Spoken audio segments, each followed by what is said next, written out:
नमस्कार, मानसीज कुकिंग स्टोरीजमध्ये आपलं सहर्ष स्वागत आहे। तर कालच्या भागात तुम्ही बघितलं की होळीनिमित्त मी काजूची भाजी केली होती आणि त्याच दिवशी मी आमटीही केली होती, कटाची आमटी। तर आपल्या पुरणपोळ्या करताना जे पाणी होतं म्हणजे डाळीचं पाणी वगैरे त्याला कट म्हणतात, तो बाजूला काढून ठेवला होता। आता मी त्याचे इथे आमटी बनवते। ते इथे जिरे, मोहरी, हिंग, कांदा आणि कढीपत्ता असं सर्व फोडणीला घातलं, छान परतवून घेतलं आणि त्यामध्ये नंतर मी टोमॅटो घालून घेतला। हेही व्यवस्थित परतून घेतलंय।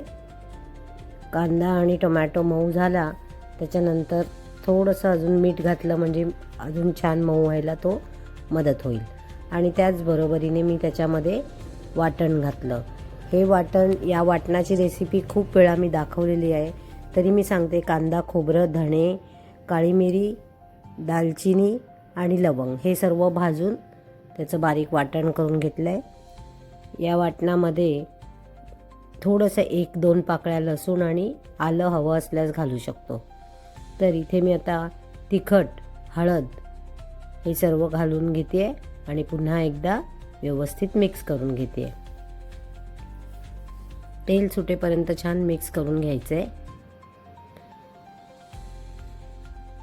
आणि आता टाईम आहे आपला डाळीचं पाणी घालायचं।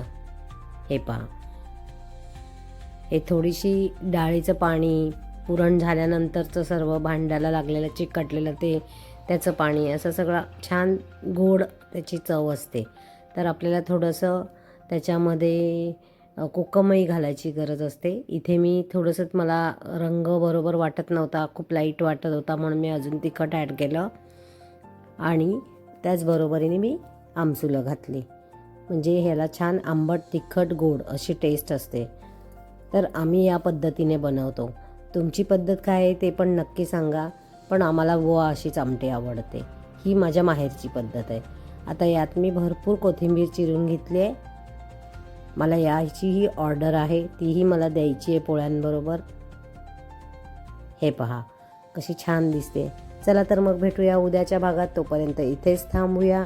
कसं वाटले आजची डिश सांगायला विसरू नका। लाईक, शेअर, सबस्क्राईब नक्की करा आणि तुमची होळी कशी झाली तेही कळवायला विसरू नका। Happy Holi, bye bye, enjoy.